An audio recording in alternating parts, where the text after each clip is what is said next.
Hello, everyone. I am the Comics Kid 2099, and I am joined today by Connor Nielsen. Connor, how are you doing today? I'm all right. I'm happy to be here. I'm very, very tired, and it feels like it's been forever since we've talked.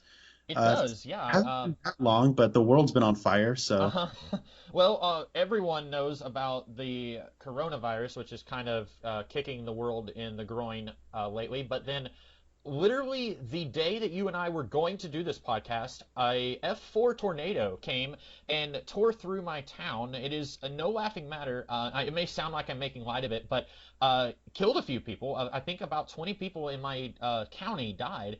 It like was, I mean diagonally from right across the road, diagonal from my house, there was like four houses that were all torn down, like just completely flattened. And so like I'm truly lucky to be alive, very blessed. My family, we're all okay. Nobody was hurt in this household, but we were living in a hotel for a few days. We were out of internet, out of power. So it's been really crazy here because just as soon as and then after that, after we were back in the house, there was construction going on around the house. Like a lot of, even now, like everything's pretty much back to normal. They repaired my window. My window had shattered at like 2 o'clock in the morning when it came through. And so like they repaired all this stuff and they were repairing siding and stuff. And so it was like, well, we can't record while all that's going on. So here a little less than a week. It's been more or less okay. But yeah, it feels like it's been a really long time since we talked. But the last time we talked was it Birds of Prey or was it something Twin Peaks related? I think it was Birds of Prey. Okay, that sounds right. Um, so today we are going to be talking about the movie Blue Velvet from 1986, I believe, and That's this correct. movie is directed by David Lynch. And Connor is going to tell us a little bit about this movie. So, Blue Velvet tells the story of Jeffrey Beaumont, played by Kyle MacLachlan. This is David Lynch's fourth feature film. The previous movie, Dune, was the first time he had collaborated with Kyle MacLachlan, and they would go on to do Twin Peaks together, where he, of course, would play the main character. But this is a very different character than Paul Atreides and even Dale Cooper. This is Jeffrey Beaumont. He is a college student whose father has a heart attack or a stroke or some kind of medical emergency. And this brings Jeffrey back to his hometown of Lumberton.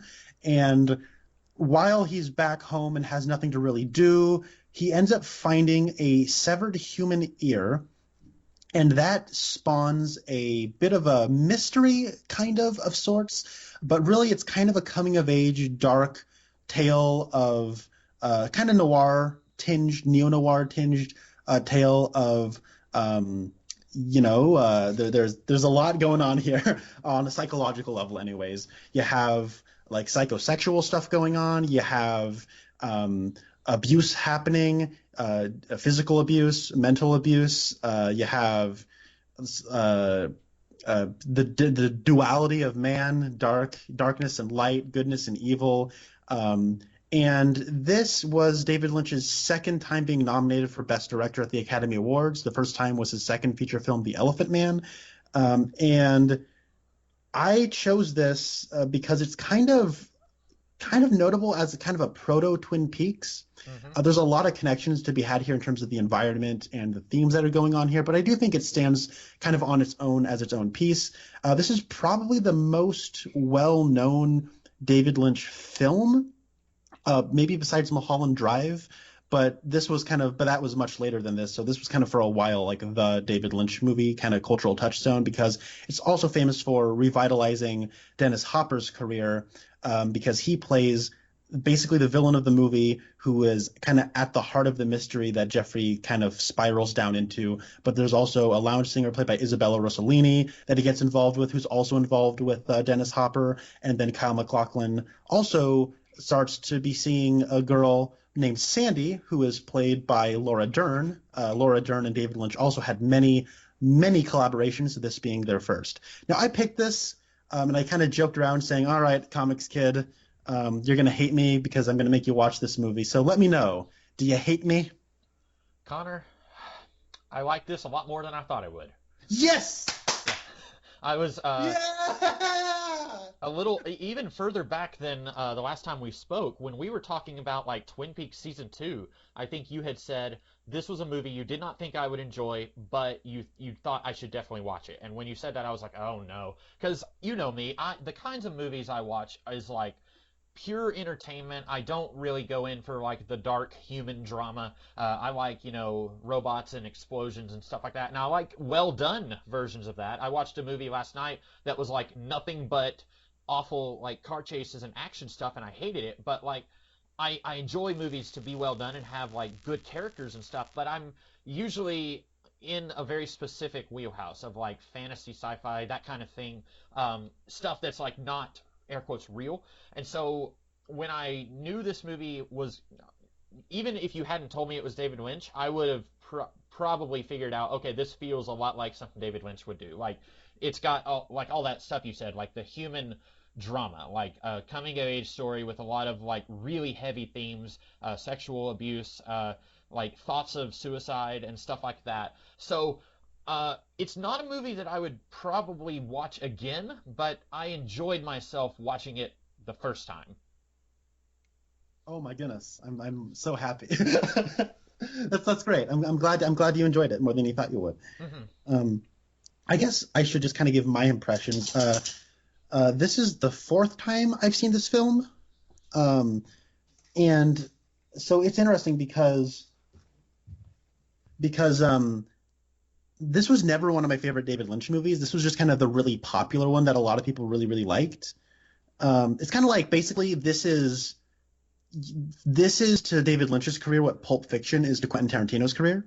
Okay, yeah. Where I watch Pulp Fiction and I watch it and I'm like, this is a really, really good movie. Like you can just academically break down why it's great. And over the last 20 some years, like society has let you know why Pulp Fiction is great. You know what I mean? Mm-hmm. But I also kind of have that feeling of it's hard for me to call Pulp Fiction like my favorite Tarantino movie because it doesn't feel like it belongs to me so much as it belongs to culture. That's why I really like I really love Death Proof because that's a movie that kind of feels like it belongs to me, like same thing with like Stanley Kubrick's The Killing. That's a movie that like feels like it's mine. It belongs to me, even though I know it's a movie and anyone can watch it. But with the David Lynch filmography, like Twin Peaks is like my thing, and like Twin Peaks Fire Walk with Me, I love dearly, and I even like really like Dune, as bizarre and unwieldy as it is. But this was kind of one of those things where I first watched this in class. And this was the first David Lynch movie I ever saw. I watched it in a class, and I was like, "Wow, that is like Hitchcock, like turned up to 11." Because Hitchcock couldn't do anything like this in the 50s and 60s. And then time passed, and I kind of I really got down the Twin Peaks rabbit hole. And then I watched it a second time back in 2017 before season 3 of Twin Peaks started. And I watched it, and I'm like, "Yeah, it's a good movie." And I can academically point to why it's good and all that stuff. But then I watched it again with my friend several months ago, and it kind of started to have this it left an impression on me that I had kind of not really considered. And now watching it the fourth time, interestingly, this is the first time I've ever seen it by myself. And I actually tend to have more profound experience with David Lynch movies when I watch them by myself. And this viewing kind of was a revelation to me where I love this movie, and it really meant a lot to me on this viewing. So, yeah. Wow, I'm glad you liked it. I was afraid you were going to say you didn't like it as much on the fourth viewing. I mean, it made me want to watch it again the following day, which is strange. But then, I don't know, I have this weird I've never done this before, but I feel like if I watch it again, that's me playing favorites because I've only seen Fire Walk with Me 4 times, and now I've seen this 4 times, and if I watch this again, then I'm watching it more than my favorite Lynch movie, and it doesn't seem right to me. So what would you, since this is the Pulp Fiction of the David Lynch filmography, what is the Jackie Brown of the David Lynch filmography? Ooh, As we talked about Jackie Brown a few months ago, and Connor said that was one of his favorite, and my favorite also Tarantino movie. I think I said that. If not, it is. Yeah, well, see, it's weird because there's 2 ways to answer that. Because I love Jackie Brown, it's my second favorite of his movies, but it's also kind of one that a lot of people don't necessarily like all that much compared to his other work because it is a bit of a departure. So if I had to go in turn, you know what I would say the Jackie Brown of the David Lynch filmography is The Straight Story. Okay. That is a G-rated live-action film that Disney distributed, and David Lynch directed it. And it's very much a David Lynch film, but a lot of people, it's not a surrealist movie, but it does have pretty much everything else about his work is in that movie, and it's great. And it's coming to Disney Plus pretty soon, so highly, highly, highly recommended. I think you would really like it, but it is a very slow, kind of boring movie. Heads up warning. I do love that movie. um, yeah, that's sometimes I'll just find myself like, oh no, there's still like an hour and 45 minutes of this movie left. So that is a good heads up warning. So I guess one thing I wanted to note about Blue Velvet, if you have found yourself hearing society talk about Twin Peaks and put it up on this pedestal of like, it's so fascinating and they're talking about it and you're like, wow, that sounds interesting, but I don't want to commit to 3 seasons and a movie. Maybe you should give Blue Velvet a shot because it is very much, it feels like the Cliff Notes of Twin Peaks in a way, where you've got these high schoolers, well, one young college student and one high school student trying to solve a mystery, and the police are like, you need to stay out of this, let us deal with it. And it's Twin Peaks in a way without the supernatural. Like Frank Booth feels very much to me like Leland possessed by Bob. Like I was getting a little bit of that vibe there. Maybe you disagree, but and we can kind of break that down more as we talk about it some. Yeah, but I felt like if you for some reason, like if you only have 2 hours left to live and you haven't seen Twin Peaks, this is what you want to watch. Like it, so many ways feels like this is hitting up a lot of the Twin Peaks hallmarks that later he will explore more thoroughly in the series and the movie. Yeah, it does have that small town Americana. It almost has like this idealized version of a past version of America. But at the same time, there's like there's the seedy underbelly. It's kind of hollow. It's fake. There's a facade to it. And what I like about, I don't know, what I like about what's going on here is that there's no Laura Palmer here to like kind of wrap everything together. It's very much a world that is split in two, and Jeffrey's kind of the center of it. So he does kind of serve as a bit of a Laura Palmer-esque figure.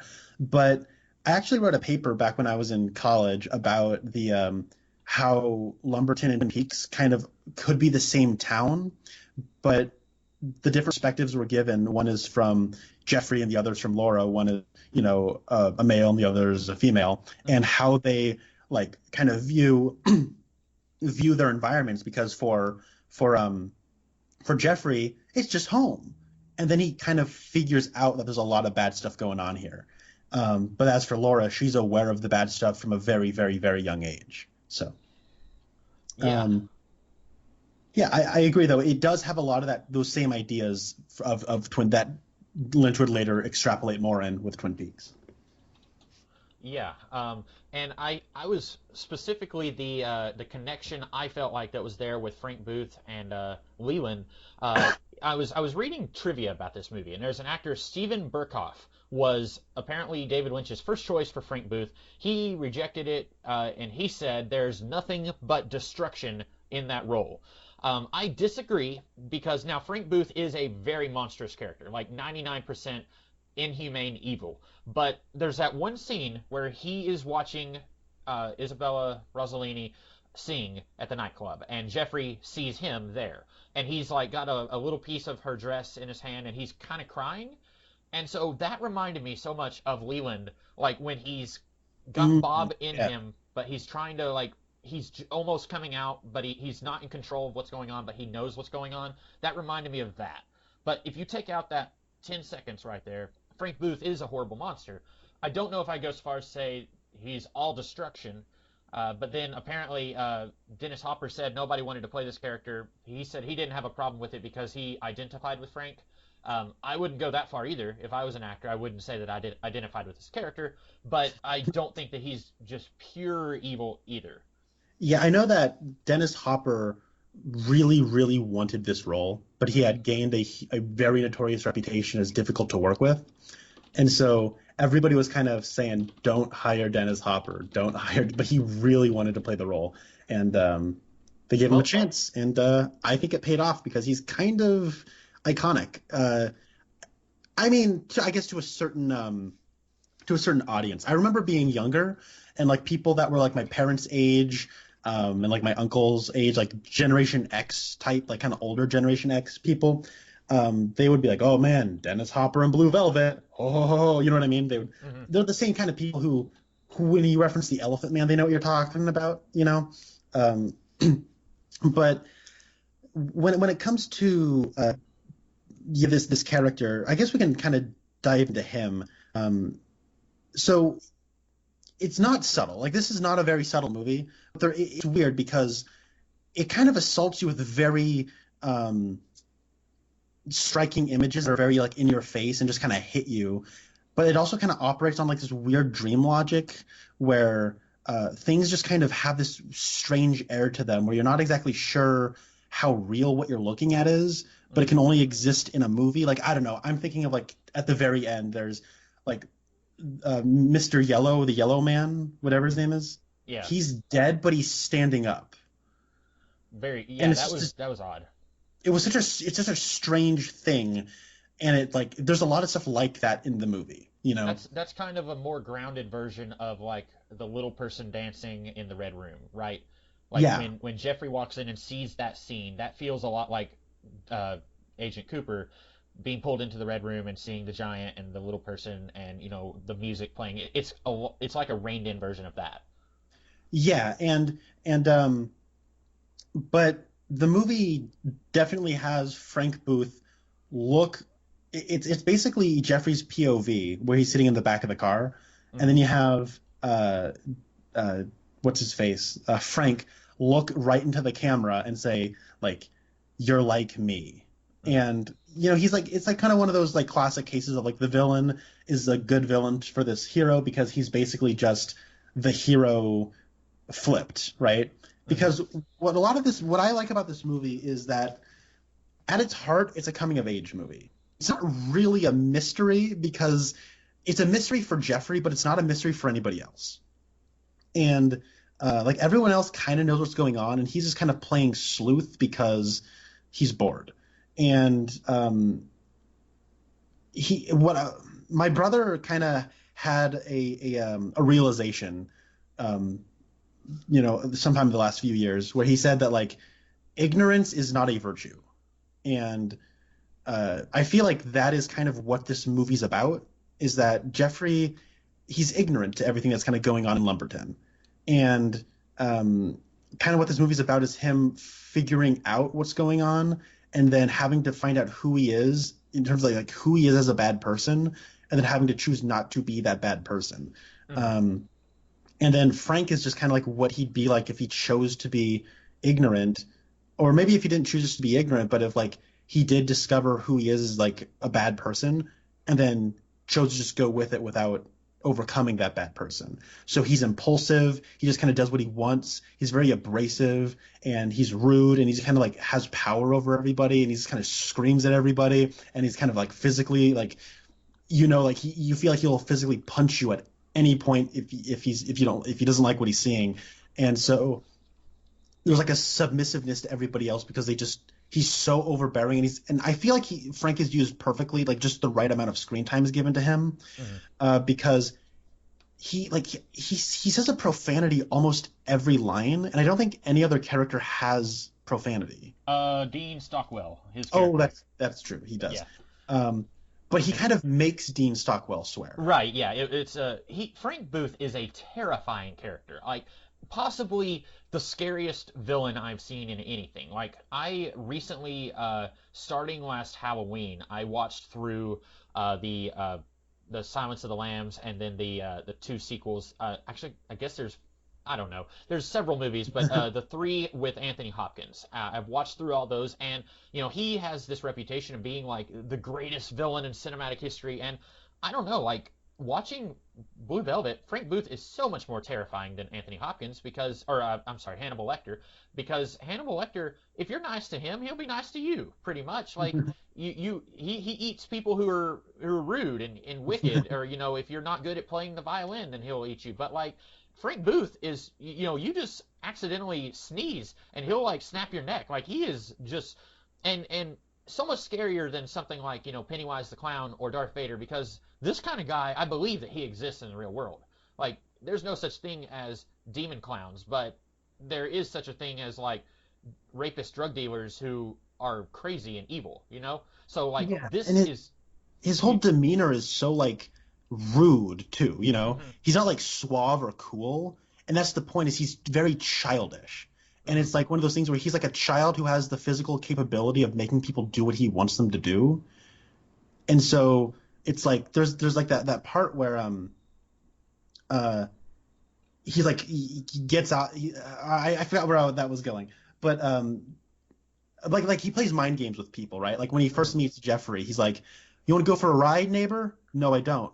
"You don't want to what?" "I don't want to go for a ride." "A ride? Now that sounds like a good idea. Let's go." And Mhm. he's like incapable of having other people do what they want to do. And I know a lot of people who are like that. Not necessarily to the extent that Frank is, obviously, but like there are people that like kind of get on my nerves the same way Frank does, and that does kind of freak me out because he is like a very plausible villain. Mhm. Yeah. Um, I wanted to, before we get further down into like the themes and all the minutia of this movie. So you and I, we both did a very extensive podcast on Twin Peaks, all the episodes. We did some extra episodes, and that's why we were talking about this movie, because of its Twin Peaks connections. There are quite a few. Yes, David there are. Lynch obviously is the director. Then you have Kyle MacLachlan, who went on to play the main character in Twin Peaks. Laura Dern, who showed up in Twin Peaks: The Return. Frances Bay plays Yep. Jeffrey's aunt. In the movie, I was confused. I wasn't sure if she was like his grandmother or how. I knew she was somehow related to Jeffrey, but I had to look on the internet to see that she was credited as his aunt, and she was Mrs. Tremont in Twin Peaks the series. And Jack Nance has like a one-line cameo here. He's one of Frank's goons, I guess. And I think he's in just about every David Lynch thing from before he died, right? Has he? He's not in The Elephant Man, but I think he's in everything after that. Okay. Yeah, he's here. And then you had Isabella Rossellini, who you told me was almost Josie Packard in Yeah, she was almost going to be Josie Packard. and man, I after seeing this, I wish she was. Me Noah, too. I know you and I gave her that actress, whatever her name is, Joan- Joan Chin. Is that yeah, right? yeah. We gave her a hard time, but I feel like Isabella Rossellini is a better actress. And the only thing I really knew Isabella Rossellini from before this was a Merlin miniseries, a TV miniseries from the '90s, where she did not have a very big role. So I think here she really gets some good scenes to work with. Really gets to play with the role a lot. Apparently, a lot of this character originated with her, because apparently actresses like Helen Mirren were offered the role and she said no, she didn't want to do it. And Helen Mirren even said after seeing the movie, a lot of this had to have come from Isabella Rossellini because it wasn't there on the page. And so Oh, that really goes. I was reading trivia on the movie earlier. That's what according to Helen Mirren. So I haven't well, read the script. according to I got the Criterion Collection release of this, and it came with a little essay in the booklet, and it wasn't really an essay; it was just an excerpt from a book, and it was saying that like Isabella Rossellini took this role because at the time she was married to Martin Scorsese, and she was like, "I got offered this role for Blue Velvet," and he's like, "Who's the director?" And she's like, "David Lynch," and apparently Martin Scorsese said two things: one, take the role, and two, watch Eraserhead. Oh, And okay. so yeah. If my husband had told me to watch Eraserhead, I probably would have asked for a divorce. I kid. I will say Eraserhead is probably one of my least favorite Lynchian things that I've seen. Um, I forgot she was also in 30 Rock. She was one of Jack Donaghy's lovers in 30 Rock. Um, Okay. but and then apparently after the role of Frank almost was offered to Burkhoff, apparently Harry Dean Stanton was offered the role of Frank, That's and right. Yeah. I I'm glad that he didn't take the role because I don't know if he could have brought the same level of intensity that Dennis Hopper did. I love Harry Dean Stanton in everything that I've seen him in, and I love him later on in Fire Walk with Me. He's in Escape from New York. He's a really good character actor. This would have been like front and center, like main role, a very meaty role, and I haven't seen everything he's done, so I don't know if he could have brought this level of intensity, but I'm glad that we got Dennis Hopper to do it. I agree. It's the perfect casting for that role. But yeah, you had mentioned that. Yeah, so I'm glad you brought up Isabella Rossellini because I have all the connections. You got McLaughlin, you got Dern, you got Nance, you got Frances Bay. Who, by the way, Frances Bay, don't think I'll ever have another chance to mention this. But I'll never forget her name because I have an Aunt Barbara. But the line Jeffrey Beaumont has is something that I have been quoting for years, where he's like, "Aunt Barbara, I love you, but if you don't stop, you're gonna get it." I also have an Aunt Barbara. Oh, really? Huh? Yeah. So if I saw her more than once a year, I would be tempted to say, "They're coming to get you, Barbara." So it's probably a good thing I don't see her that often, because then I'd feel like a fool for saying that. And then, of course, the music is by Angelo Badalamenti. But then, what was that? I was surprised. I didn't know he did the music here. Yeah, and then there's actually, this isn't at all related to Twin Peaks, but the last David Lynch movie before this was Dune, and it carries over Dean Stockwell and Brad Dourif, who are both in that movie. Oh yeah, okay. I was surprised to see Dean Stockwell here. The biggest thing I know him from was Quantum Leap, but yeah, Right. I had forgotten that he was in Dune, because he just looks totally different in that movie. They really, with the mustache, and they kind of like poofed his hair out a little bit more. Right. But yeah, I was pleasantly surprised to see him pop up here in, I think, just one scene, right? It's I that think it's a scene. couple of scenes, but like, wait, no, it is, yeah, just that one scene. But that scene is like, I think one of the best scenes in the movie, and I have had Roy Orbison stuck in my head for weeks now. It's a great song, and it's I don't know, like that scene just generates so many feelings, and I don't know how to describe them all because they're all kind of happening at once. But it's able to like kind of capture like there's like this there's this cavernous sadness inside of Frank, and he's clearly longing for something. Like you get that when he's like feeling the blue velvet while he's listening to Dorothy sing while he's crying, and there's and then in this scene, like when Dean Stockwell's Ben, he starts like lip syncing to "In Dreams" by Roy Orbison. Like before Frank freaks out and is like having a moment in front of people, he's like clearly embarrassed to like have a moment in front of people, so he's got to show people how macho and tough he is, so he has to stop everything. And but before that, like there's clearly something in Dennis Hopper's eyes, and I was actually just kind of looking at a lot of the music used in here. So you have "In Dreams," which if you listen to the lyrics of that song, it's about like a relationship of some kind that like is over, and but the person is not over that relationship. Maybe it ended in death, maybe it ended in like a breakup or something, but the only way that person can be with that person is in dreams. And there's a song that plays later in the movie but is actually referenced before it's played. So when Jeffrey goes back to the apartment at the end and then makes the decision, he's like, "I'm just gonna let the cops find you," and it kind of cuts to the cops raiding Frank's like industrial power plant or wherever he lives. There's that song playing called like "Love Letter Straight from the Heart." And earlier in the movie, when they're listening to "Injuries" a second time, when they beat Jeffrey up, he says like, "I'm gonna give you a love letter," or he says like a "love letter straight from the heart." He references that song before he beats him up. And that's also a song about like some kind of like failed relationship with longing. So I feel like that's kind of what's in his past. Maybe someone died, maybe like he didn't get what he ended up wanting, and so he just became this person and just took whatever he wanted. So I feel like there's stuff to read in there though, and it's not like I felt motivated to kind of listen to the words and listen to what he's saying and like making these connections because I feel like it's there in his performance, because his performance is making me want to look out and find those things. Yeah, and it's crazy that song is about, you can only be with someone in dreams, because that feels like that belongs in the world of Twin Peaks, where, You had Yes. Agent Cooper goes to the Red Room and he meets Laura Palmer, who has died before he ever came to Twin Peaks, and so feels like that song should be playing there. Also, let me ask you a question. So there's that hint of humanity with Frank. It's just barely there, but it's, mostly just this, very, force of nature kind of villainous character. Do you think that this works better because we get it in just a limited amount of space?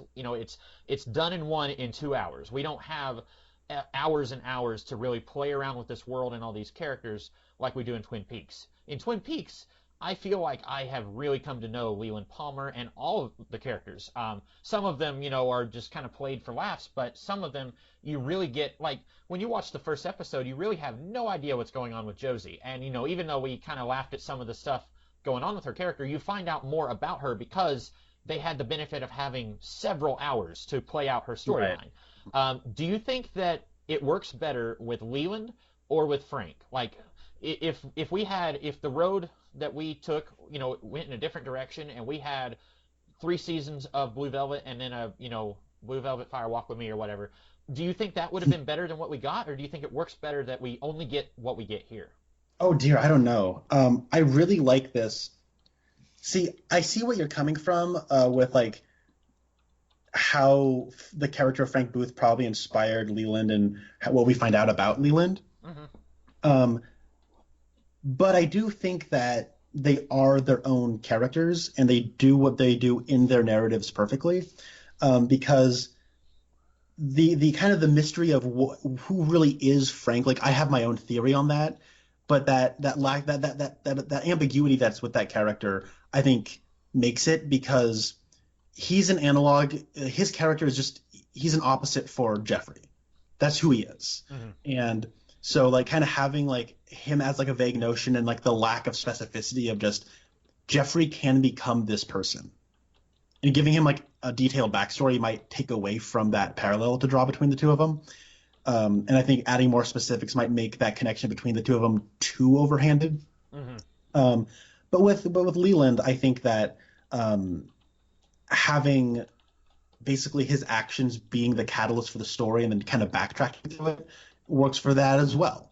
So I like it the way it is, I think. Okay, yeah. And I should point out, I don't think that he was like copying his own homework or anything with Twin Peaks. I do think maybe he looked at kind of the broad strokes of Blue Velvet and kind of took some of those broad archetypes, but then went in a very different direction. And I don't have a problem with him doing that either, because with Leland, we talked about how much of what he did is Leland and how much of what he did is Bob, and there's that debate. You can maybe, if you watch the series, you have one answer. If you watch Fire Walk with Me, it kind of adds another layer. With Frank, what I like there is he has no one to blame but himself for everything he does, and so it's a very different character because of that. But now, if he did a supernatural element, then that would have. But I think the way they did it, like you said, it works out for the best. You see, one thing that I find very interesting about this movie is how. See, what I like about David Lynch as a storyteller is that he's able to really generate empathy, but also at times be really good at just kind of doing very simple, effective, tried and true scenarios. Mm-hmm. And I think the empathy that he generates for his characters does lend to those scenarios being like, for example, the one I'm thinking of is the scene inside the closet where Jeffrey is stuck inside the closet and he's watching this horrible like sex crime take place in front of him. Mm-hmm. in Dorothy's apartment, and he can't do anything to stop it. I mean, he could, but like if he gets involved, is it just going to cause more damage? Like, he's just probably completely shocked because he's never seen anything like this before. But it also kind of says, like, that feels like very Hitchcock to me. That feels very Rear Window, where like Rear Window is like basically Rear Window is just a metaphor for watching movies. Basically, you're sitting down, looking out a window into another room where you're kind of putting stories onto other people, and then, oh, there's a murder going on here. Mm-hmm. But with this one, it's kind of like Jeffrey can't look away. He's like transfixed by it, and he doesn't do anything to stop it. It's almost like he's watching something horrible happen to somebody as a spectator, and we're doing the same thing, but all of a sudden it doesn't feel like we're watching a movie anymore. All of a sudden I want to bust through my TV and, bust through those closet doors and stop the crime, but I can't. I'm helpless. And I feel like that does more than just creating sympathy for Isabella Rossellini. It creates like empathy for like this sort of crime that happens. And, it kind of makes you start kind of digging down, because then the rest of the movie is Jeffrey getting involved with it. And then he just kind of makes everything worse as well. So I don't know, like there's a lot of like, I think, psychological layers going on here in terms of like, what do you do? Mm-hmm. You know what I mean? And if you fall into a situation like this. Because the easy answer is you stop it from happening, but Jeffrey would have been killed, period. Like, Frank would have murdered Jeffrey if, Jeffrey busts out of the closet. Frank probably would have killed, I can't remember the character's name, Isabella Rossellini. He would have killed Dorothy also. Here's a good way. Yeah, here's a good way to remember it. Her name is Dorothy, and she wears red shoes. Okay, yeah. I was reading the trivia. Apparently, this character is kind of based on the character or the actress Judy Garland, who played Dorothy in The Wizard of Oz. I don't know nearly enough about Judy Garland's life to know how much of that kind of terrifies me. I really hope that like 99% of this is just invented for this movie. But that is another interesting fact. Yeah, she was taken advantage of at a young age and throughout her whole career. Really? Yeah, no, it's Judy Garland is a very, very sad story. Mm-hmm.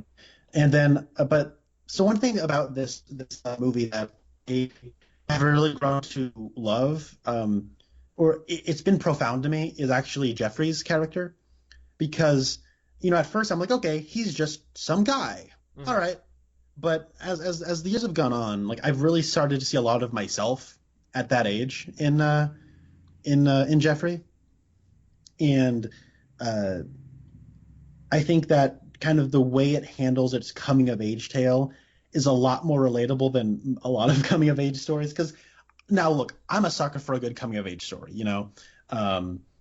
I could name some right now, but I can't think of any. I can't either. Yeah. But like, I don't know, like I love Boyhood, but that's not a good example to use in this instance, because Boyhood might be my favorite movie ever made. But I don't know, like Sing Street, for example, is a film I dearly, dearly love. You know how much I love Sing Street. I love Sing Street more than this movie. But Sing Street does have an element of fantasy to it and wish fulfillment of like, this is how like I wish I came of age. You know what I mean? Mm-hmm. This one is kind of more how it feels, because with coming of age comes kind of stepping out of who you are and trying to like lose your innocence. And once you lose your innocence, who are you once you've gained experience, right? Yeah. And with gaining experience and losing innocence comes shame for a lot of people, and kind of becoming a bit of a bad person and having to reconcile who you are and like realizing that you're capable of nasty things, Mm-hmm. And at the end of the day, just kind of realizing to swallow that, realize what you've done and who you are, and then becoming a better person out of that. And the way I read this movie is that Jeffrey's kind of a villain in this movie. Because why don't you explain a little bit there? Because I was surprised when you said that earlier. Okay, so Jeffrey is naive. That's pretty much his character's trait at the beginning, because what happens is he goes to speak to his father, and his father is like in the hospital. He can't talk. Mm-hmm. And so then he just kind of finds a severed ear, and then he reports it to the police. And then instead of letting it stop there, he's using getting involved as a mystery as a way of putting off dealing with grief or dealing with anything else. It's an escape for him. The problem is his escape and this fantasy that he's playing out, it's real for other people. Mm-hmm. And so, especially when it comes to Dorothy, like he gets involved with her, and like he can just leave whenever he wants and go back home and everything's fine. But for her, like he's kind of contributing to her psychological break, like he's showing up to like, get it on with her and say everything's going to be okay and, play, Mr. Dashing Young Handsome Man. Mm-hmm. But he doesn't actually end up doing anything towards stopping it. He's just kind of playing detective to feel cool. You know what I mean? Like, and so I don't even think he's aware of the things he's doing, though. And that's the difference between him and Frank. Frank doesn't care that he's hurting people. Jeffrey doesn't know that he's hurting people. And But there comes a point in the movie where he does become aware. yes, but then what he does is the end of Act 2 is like when he gets beaten up and he's aware of the consequences of what he's doing.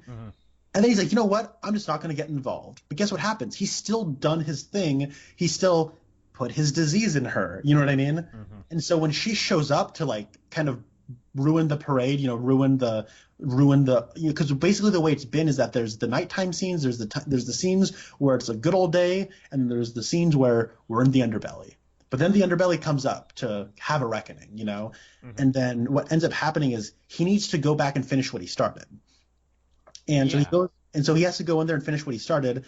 But basically what happens is he needs to show up there to play hero and then make the choice to let the cops do their job.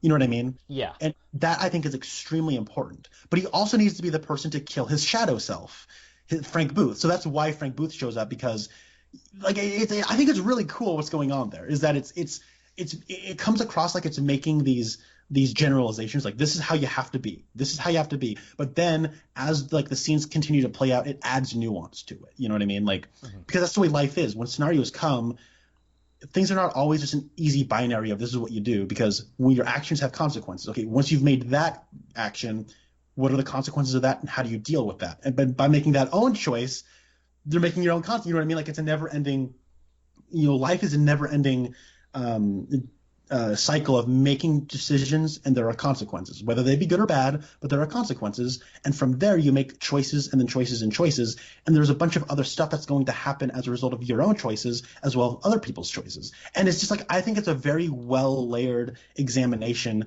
of a person becoming aware of the actions they take in life. Yeah. I didn't really think about how he was just going down this rabbit hole of this investigation because he's a boy who just wants to play detective. I really wasn't thinking about that watching the movie because the first time, I feel like if I was watching it multiple times, I probably would have eventually come to that conclusion. But if you watch it for the first time, you're probably engrossed with who does this ear belong to, and how does this guy, the yellow man, how does he fit into this, and why is Frank Booth stalking this singer? And then they're at the end of the movie, close to the end, when Jeffrey looks down the stairs and he sees it turns out it's Frank, but he's got a wig on and a big fake mustache. That the movie got me. I did not know that was Frank at first, and so when he rips off the mustache, I'm like, oh! That was a legitimate jump scare for me. I was like, no, because again, I'm terrified by this character, and so when I saw that it was him and not one of his cronies, I was like, oh no, Jeffrey's gonna get killed. So I think if I was watching it a second time, I would definitely agree with your assessment that he's not doing this out of a sense of I have to help whoever is involved with this. He's doing it this is fun. This is a cool, you mentioned Rear Window earlier, which I have not seen that whole movie. I've seen maybe 10 minutes of it, but you're right. It's someone who's just sitting in a room watching other people, and they're not real to him. It's kind of like this investigation for Jeffrey.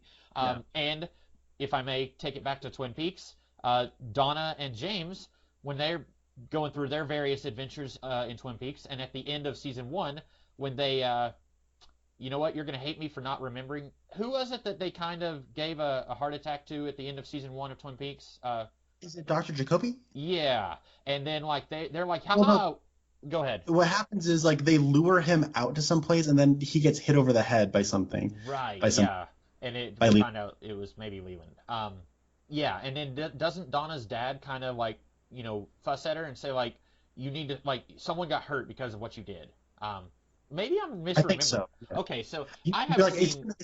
It's been a while since I've been through it too. So yeah, I haven't seen it since we talked about it. So I feel like you've probably seen it somewhat more recently than I have. But I feel like that's kind of the same thing here, where it's these are kids who are playing in the real world, in the world of adults, but they haven't yet transitioned into being adults yet. Same situation with James and Donna, and I feel like the story, it has a much more satisfying conclusion here than it does with James and Donna. With James and Donna, I don't know if I would say they ever transition into adulthood. They still feel like immature children at the end of Twin Peaks season 2. James is still so stupid that he's able to get framed for murder. One of our favorite subplots in season 2. It's legitimately funny. You know what? By the way, Rasco has seen Twin Peaks, by the way, Mhm. and you know what? One of the things we quote all the time is, Is it? I think you taste pretty good. oh, I mean, I wish it would be, but it's when James is like, it's fine. When I thought you were gonna start singing the song that he sings Oh, twice. just you. Yeah. Um, do you think with the various we could call him immature, I think, with Jeffrey's immaturity in this movie, do you think this movie earns the happy ending that it gets at the end? See, that's a good question because as much as I love this movie, we'll get into Sandy and Jeffrey's relationship. That's the one thing that I think is too easy is that she still loves him and ends up with him. Yeah. But at the same time, like David Lynch loves his big sappy corny endings, and I'm okay with that. There is a part of me that does question. I've seen this movie so many times now, but to go back to something you said really quickly, you're right. Like the reason I have that whole read on Jeffrey is because I've seen this movie like 4 times. Mm-hmm. But you're right. It is a fun time that first time as well because you are hooked by the mystery that's going on. Because you're like Jeffrey. It's a fun voyeuristic thing, but I think it is able to keep me coming back because of those human layers that it has to say about what coming of age is really like. But because I say that because it is kind of relevant to the ending, there is a part of me that does question the ending of this movie, which is to say, like, is the movie endorsing apathy? Hmm. Or is the movie saying you can still become an apathetic person if you think you've come of age, and like coming of age is like everyone's constantly at a point of coming of age. And there's like you can always be aware of what's going on around you, or you can choose to not do anything. Now, you could get to the end of this movie and realize, did Jeffrey really learn anything? You know what I mean? Mm-hmm. So I Go choose ahead. to look at it that way because I really like this movie, but I could understand somebody if they were to watch it and come away from it being like, it's endorsing apathy. Like if you just don't get involved, life will be okay. So See, I don't think it is endorsing because Jeffrey gets involved. I think you could make the argument that they would not have torn down Frank's little empire that he has in his town if Jeffrey hadn't gotten involved. that's true. Um, Yeah, that is true. but at the same time, him getting involved does kind of like it was irresponsible of him to do that. Like Right. it's almost dangerous. Like it's suggesting that that if you're like a freshman in college and you find a human ear, you should not don't bother letting the police handle it. You should investigate that yourselves, which it ends up being bad for Jeffrey because there's a sense he doesn't have the same innocence at the end. Like you were saying, this is a coming of age story. It feel I don't even know if I would call it a happy ending because at the end, they see there's a little robin outside the window, and Laura Dern's character Sandy, she told Jeffrey, "I have this dream about the robin is eating was it like a disgusting beetle or something on the ground, and it's like good wins in the end is what the dream symbolizes." And we see the robin at the end, and Dorothy has her kid back, and Jeffrey he still has a good relationship with Sandy, and like his dad is out of the hospital, everything is hunky dory, but Jeffrey, that moment where he's having sex with Dorothy and he's like choking her and then he stops, that's when he realizes that's his like moment where his character arc kind of hits its peak. He realizes he is kind of like Frank and like he's hurting this person, and then he realizes I don't need to go down that road. And I don't think he can get back the innocence that he had at the beginning of the movie. No. But maybe that's good because he's got a more mature look on life at the end of the movie. You know what I'm saying? Yeah, and that's what I think the movie is ultimately saying is in order to become a good person, like a legitimately good, like I'm gonna start like, oh boy. I feel like in recent years saying like the differentiating between being a boy and being a man has been stigmatized because of like toxic masculinity and stuff, and Mm-hmm. there's a legit conversation to be had there. But I'm gonna use these two terms in terms of innocence and experience. Like once you come of age and you lose your innocence and you gain experience, you become a man. That's how I'm gonna use these terms now, right? Mm-hmm. I think that what the movie is saying is that in order to become like a good man, not just a good boy, but like a good man, you need to be capable. You need to be understanding of your capabilities. Hmm. In order to be a good man, you need to be capable. You need to be understanding of what being a bad man is capable of, and keep making sure that that bad person that you could be does not come out. You know what I'm saying? Hmm. So, sorry, it was about to relate to something you had said. What was something you had said a little earlier? It's good that he's no longer as innocent as he was. Yeah, and that this is like I think one of the things is that like that goes back to what my brother said. In like innocence or ignorance is not a virtue. Hmm. And so that's kind of what I feel like the philosophy of this movie is that it's okay. Like I mean, okay, it's weird. Like it's okay, or I'm not even necessarily saying it's okay, but like it's making an observation that people might be too uncomfortable to really. Um, it's an uncomfortable subject to touch because it's like in order to be an adult, you kind of have to become a bad person first. Or at You have least to be be aware of the bad.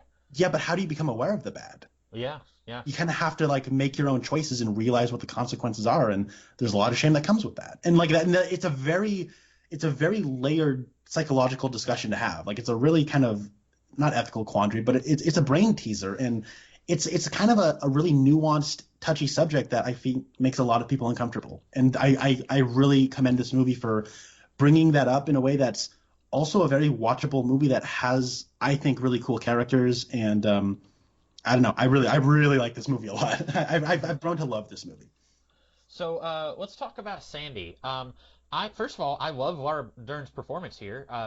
She's not in the movie a lot, not as much as like Isabella Rossellini or Kyle MacLachlan, but I like what she's doing. This is admittedly I haven't seen just a whole lot of her filmography, but out of this and Jurassic Park and Last Jedi, I think this is my favorite role that she's had. I if I'm allowed to keep comparing these characters to Twin Peaks characters, she kind of feels like almost like Maddie, how like Maddie was like this innocent character, truly innocent, Like Laura was at first seemed like the death of innocence, but then you find out all the dark stuff she was in, and Maddie is like truly innocent and is kind of dragged into this.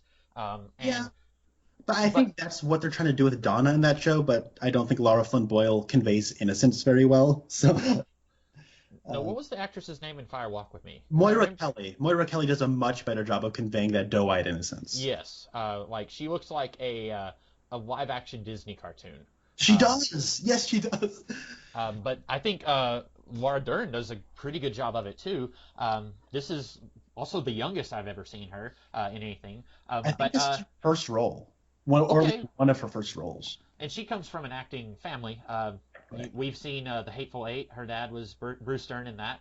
Also, Bruce Dern was in my favorite movie of all time, The Burbs.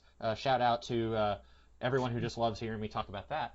Um, but why don't we talk about allegedly how easy, because I said this movie has a happy ending, and then I kind of backtracked on that. Why don't we talk about how Jeffrey is still with her at the end of the movie, after he's also been sleeping with Isabel Rossellini's character? Yeah, it's weird. I feel like it's there's just not enough time with the two of them together. I don't know. There's also like, so I'll echo you. I really like Laura Dern in this movie. Hmm. She's doing a lot of little things in her performance, and I guess one of the lines she has that is kind of it's kind of played off as a bit of a jokey line, but it's kind of a bit of a thesis statement for the Jeffrey character. She says like, "I can't tell if you're a detective or a pervert." Hmm. And he said, "That's for me to know and you to find out." And he doesn't know, and he's the one who's about to find out. But she's a great character, and like I love her monologue about her telling about the dreams she had and all that. But I feel like we don't spend enough time with her and him together, just having like superfluous discussion to really see what she sees in him. We get a little bit of that when they're first meeting each other, but I don't think we get quite enough of it. And maybe if we saw a little bit more of her home life and see like maybe she's taking after her mom and maybe her parents have a bit more of a rocky relationship than maybe we are led to believe. Like what if her dad's maybe not abusive necessarily, but a bit like dismissive, and her mom is constantly seeking his affection? Hmm. Like what if that was kind of echoed in her daughter, with Sandy constantly seeking Jeffrey's validation, even though he's kind of not being a good lover to her. So yeah, I wish there was more to it, and I think maybe there is more of it lying on the cutting room floor. But what we have, I think it's very easily the weakest thing about this movie. Do you did you watch the Blu-ray? Because I think there was like 30 minutes or more of like extra footage. Because allegedly, again, I was reading the trivia, and there was like a 4-hour cut originally, and then he cuts it down to 2 hours, and then on like I don't. You said you have the Criterion Collection. It was either that or it was something else where there was like a whole lot of footage. It wasn't the full like 4-hour cut, but it was like a substantial amount of lost footage that hadn't been seen until very recently. Yeah, the Criterion, I think it's 50 minutes of like deleted or alternate takes. I didn't watch it. I wish I had now, but Mhm. I don't know. Is that something you're like just kind of you're familiar with? Kind of like how I've spent like, 10 years watching Escape from New York, and I've held out on watching Escape from LA. Like, is it kind of like that where it's like, Well, see, it's one of those things where like we watched the missing pieces of Fire Walk with Me, hmm but that's after I'd seen Fire Walk with Me a couple of times. right? Uh, and I loved Fire Walk with Me from the get-go. So part of me is like, I just had this amazing experience with Blue Velvet, like my first, like I think truly great experience with that movie. I maybe want to give it another experience or two before I actually get into those. And hmm I like kind of like the majesty of it is now like washed over me, and I can just like go through it and look at all like how they did it and everything. Right now, it's like it's perfect. I mean, not necessarily like perfect, but it's like hmm it was a perfect enough experience. I just want to keep it as it is for a little bit. I guess that's maybe you and Escape from New York, but I'll say I'll dig into it in a little while, maybe a year from now. So hmm And that makes sense because, like, we talked about the missing pieces, which is like what, an hour of deleted scenes from Firewalk with Me, and yeah.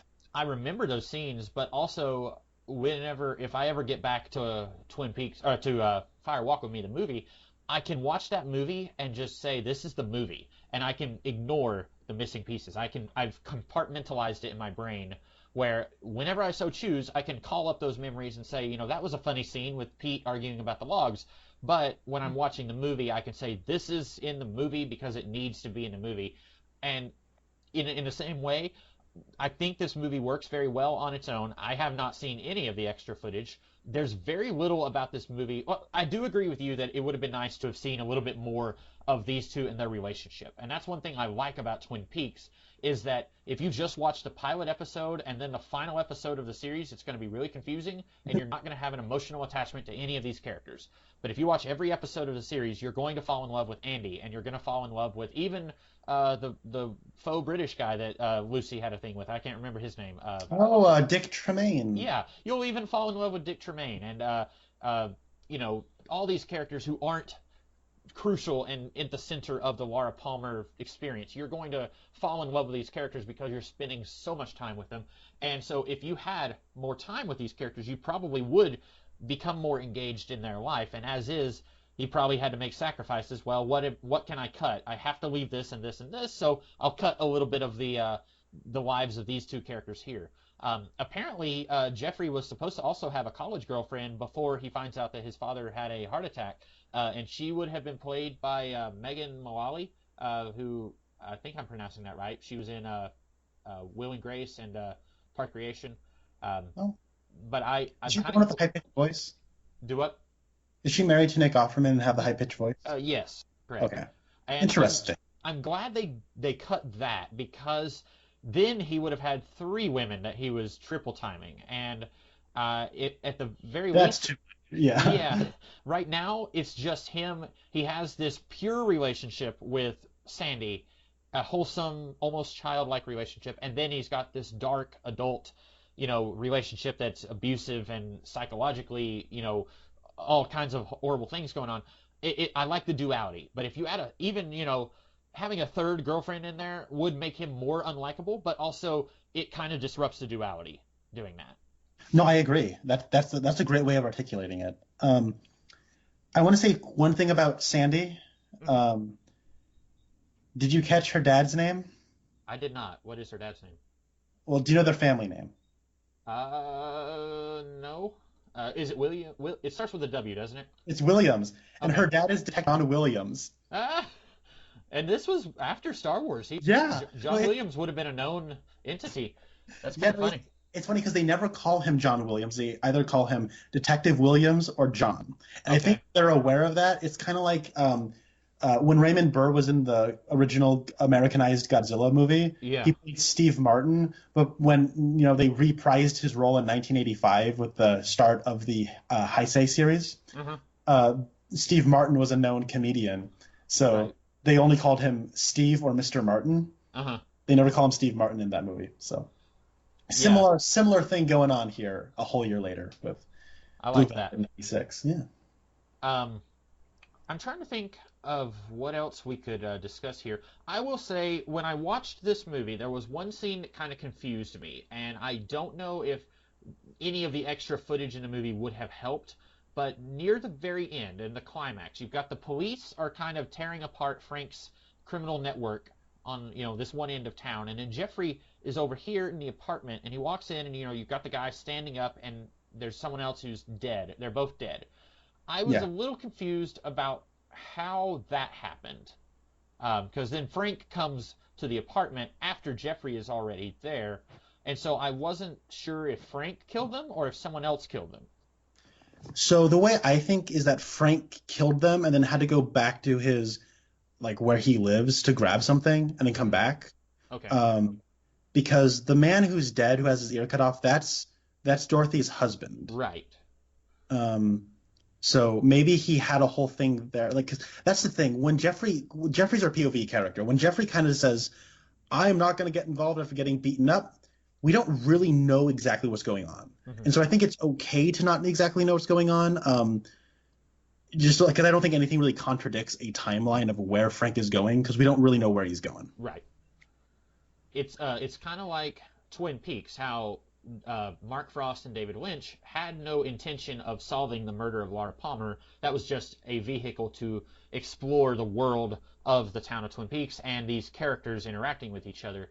In the same way, I'm sure that it was a very low on their list of priorities of who killed these two and what was Frank doing over here at this one time. Like that's not what matters. Like you said, we're watching this world through Jeffrey and we're interacting with this world through Jeffrey. So it's not super important what's going on here. That was just that's a nitpick, really. I wasn't trying to well, the whole movie fell apart because of that. I was just like, I'm curious more than anything if that would be something that is explained a little more in the extra features. Maybe it is. I'm sure they have that all plotted out somewhere, Hmm. or maybe not. I don't know. Yeah, I'm curious to finally dig into that extensive reel of footage. Um, I had something else to say, but I can't quite remember. Oh wait, I love the way this movie looks. Um, I love the colors and how they pop. I love the yellow jacket of the yellow man. I love the way the green of the grass and all that. I love the way this movie looks. I mean, it's a David Lynch movie. It sounds amazing, not just the soundtrack, but he does the sound design, and the sound is, I think, awesome. Yeah, just all around, technically speaking, I think it's pretty solid, even though there's more than a handful of shots that are out of focus, but that's okay. um, whew, there's one thing about this movie, though, that I think that a few people have noticed, but I wanted to pick your brain about it. That this movie does kind of mirror The Wizard of Oz in a little bit. I don't know if you kind of caught that or not, but Well, like you said, I did not pick up on the Dorothy wears red shoes until you mentioned it. But what were the other things? well, I actually didn't notice the red shoes until this last viewing either, where she's like kind of bending over, and I'm like, hey, those are red shoes. Hmm. Kind of like Dorothy. Oh, wait, her name's Dorothy. Yeah. Well, I actually I picked up on this because David Lynch loves The Wizard of Oz. Okay. I think I've mentioned this a couple of times, but like uh, his movie Wild at Heart, which is the movie he made after this, between seasons 1 and 2 of Twin Peaks. That movie's basically just a remake of The Wizard of Oz, but with a different coat of paint on it.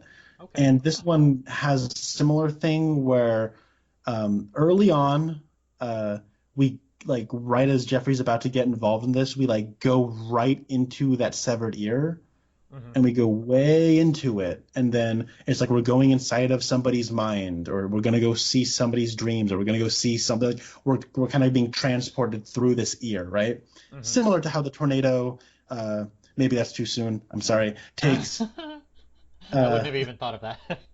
I'm glad you laughed at that. I was kind of taking a risk there.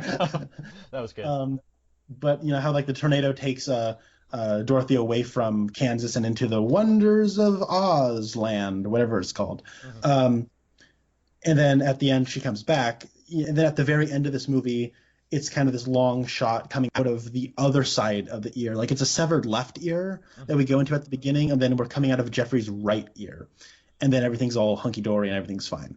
Okay, yeah. And so that's kind of like going to Oz and coming back, and then you have Dorothy with the red shoes. I think there's a dog in the. Is there a dog at some point in this movie? Like I know there's one at the very beginning when his father has like collapses, but does like when they go to see Ben, I don't know. I Oh can't dear. remember. I feel like there is a dog, but I don't remember where it was in the movie. Yeah, so this one is not as blatant. Like this is more of like an homage to like Wizard of Oz, I think, just in terms of how it's structuring itself and some of the visual motifs it's playing around with. But then you have stuff like Wild at Heart, where it is kind of similar that it's taking a lot of the structure away, but like a lot of that movie's like iconography is just taking right like in that movie you have Cheryl Lee, Laura Palmer dressed up as Glenda the Good Witch and floating around in a bubble. Okay, huh. Uh, Yeah, and like yeah.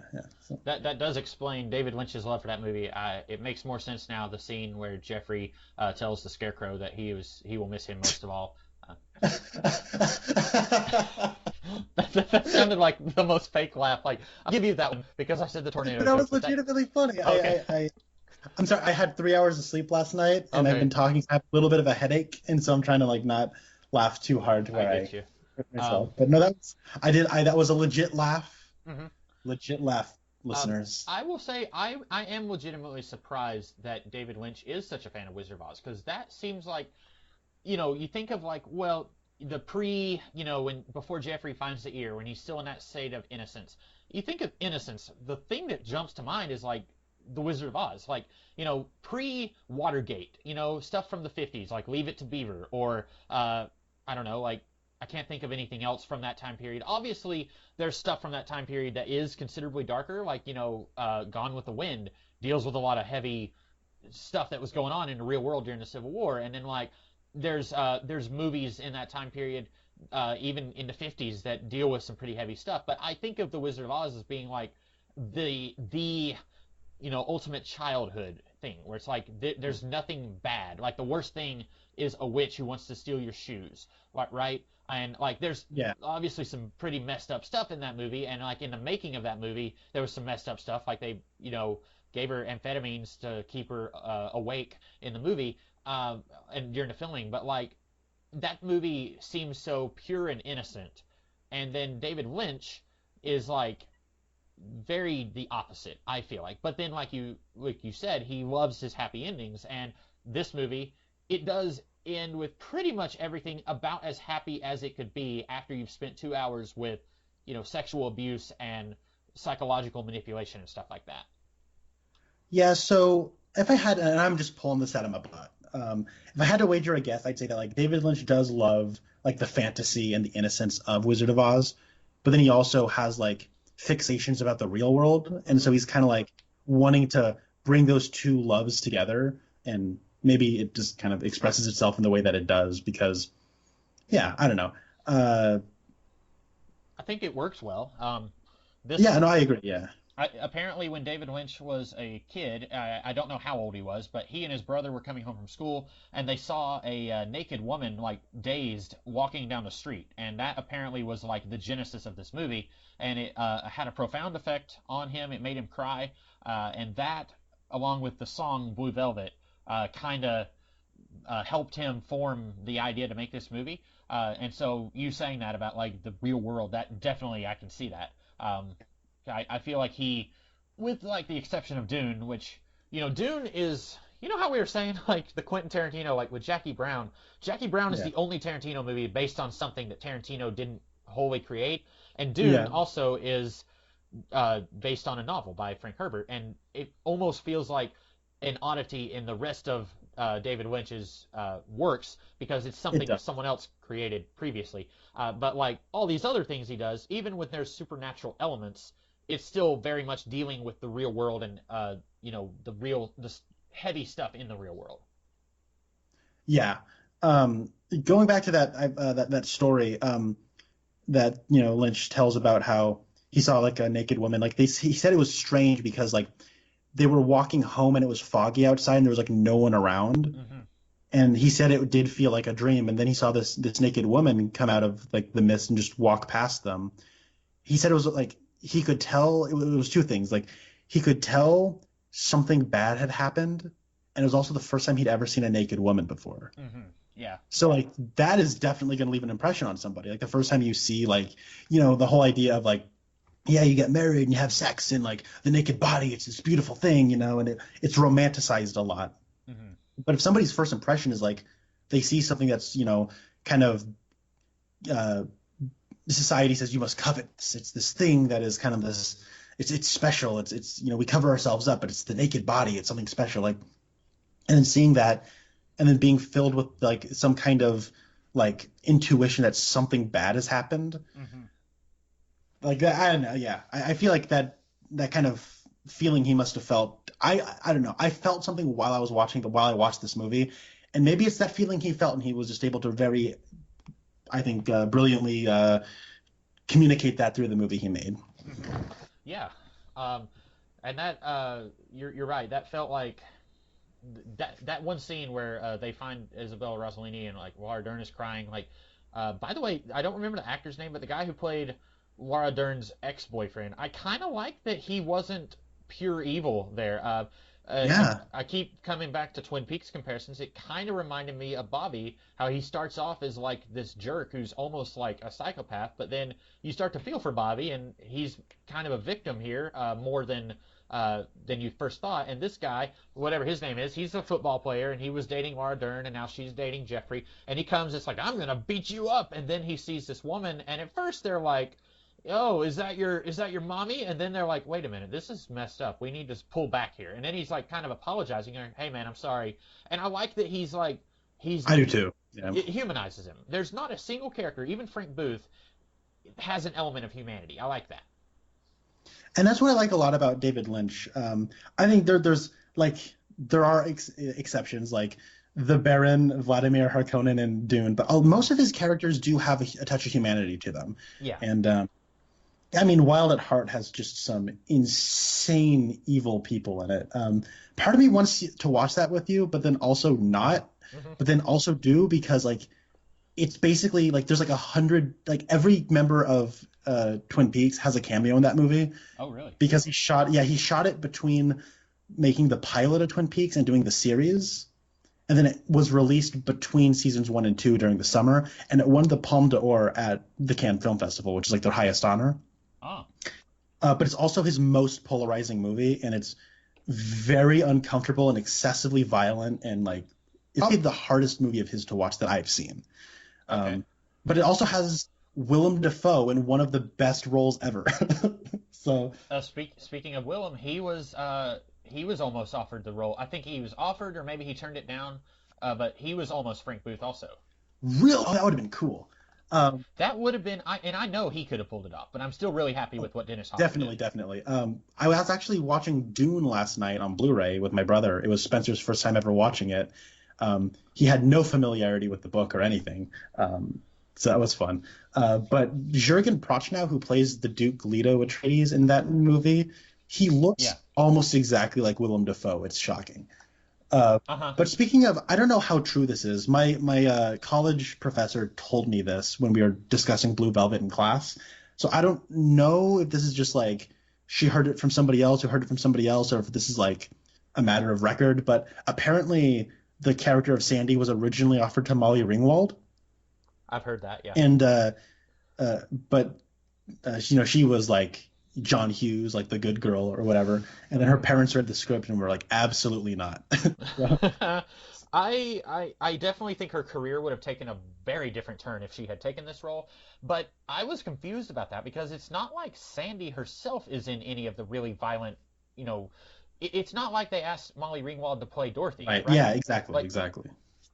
she's like in, they don't put her in any of the scenes with Frank Booth. They don't have her, like, the worst is like where they find Dorothy walking down a sidewalk or walking through that yard. Like that would be the worst scene that Molly Ringwald would have been in.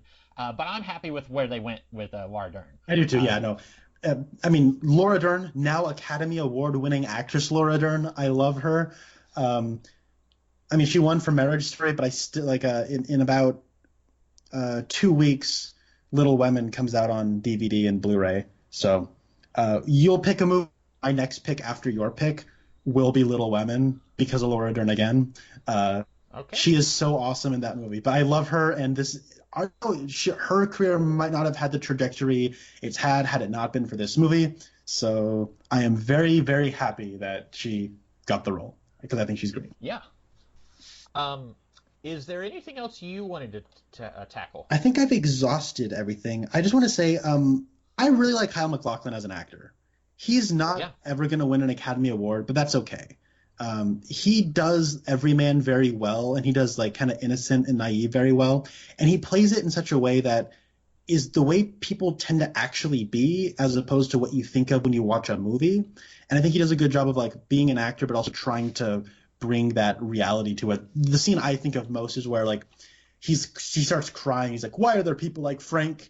And he kind of wants it to come out like this big, profound statement about like I've just discovered this horrible thing, but it kind of lands with a bit of a thud the way people like that. I don't know. I remember there was an instance where like I was really sad about something, and then I just kind of let it out in a way that I thought would be kind of like this big statement, but it just kind of fell flat because it was anyway. I don't know. I can't really express it entirely, but Mhm. I can't explain it entirely in words. It's just like I remember saying something and expecting it to kind of like, oh boy, I'm not explaining this properly and it's bugging me. Okay, did you ever watch Malcolm in the Middle? No, I've seen a couple clips, but I never saw like a Okay. full episode. There's a scene in one of the episodes where like the older brother Francis is like keeps getting together with this very like in this toxic relationship where she keeps like leaving him out to dry and like all that stuff. And then Malcolm eventually just says like, "Francis, why do you keep doing that?" And he like comes back at Malcolm with like, "Because I'm the one who's got to help her out." And it's like when he said that that character meant it to sound like this big profound thing, like a statement of love or whatever, right? And then Malcolm just kind of turns to the camera and goes, "Oh, I really thought it would be more than that." Uh-huh. And I think that's what it is. That's what that scene between Sandy and Jeffrey is, where he's like, "Why do there have to be people like Frank?" And it's like, oh, like you're only just now just like this is a reality. This is like a thing that it's a reality about the world. People like Frank exist, Yeah. and while it's profound for you, it's kind of the way it is, you know? Yeah. Um, you were saying Kyle MacLachlan's a great actor. I agree. I want to just point out how awesome it is that here he looks like such a baby. No. Like but then this is only 4 years before Twin Peaks. In Twin Peaks, he looks like a fully grown man, and it's like he's definitely in his 30s in Twin Peaks. But like here, he looks like he's maybe 19 or 20. Like it's incredible. I don't know what they did to make him look so much older in the span of 4 years, or maybe he just like aged really fast in that 4 year time. Yeah. But I was very impressed that they made him look so young here, and then he looks like a grown agent of the FBI in Twin Peaks. It's amazing, like just 4 years later. because like I would say he looks younger in this movie than he does in Dune. Yeah, maybe it's the hair. Maybe it is the Maybe it's hair. like combing it in front of his face or down on his forehead like that. Maybe that's what it is. But yeah, I remember I was showing this to my girlfriend at the time, and we had watched a few episodes of Twin Peaks, and I showed her Blue Velvet, and then we started watching the first few episodes of Twin Peaks, and so she saw Blue Velvet, and she's like, "Okay, that was really good. I like that a lot." And then we started watching Twin Peaks, and then Dale Cooper shows up, and she's like, "Wait, is that the boy? Is that the guy from Uh-huh.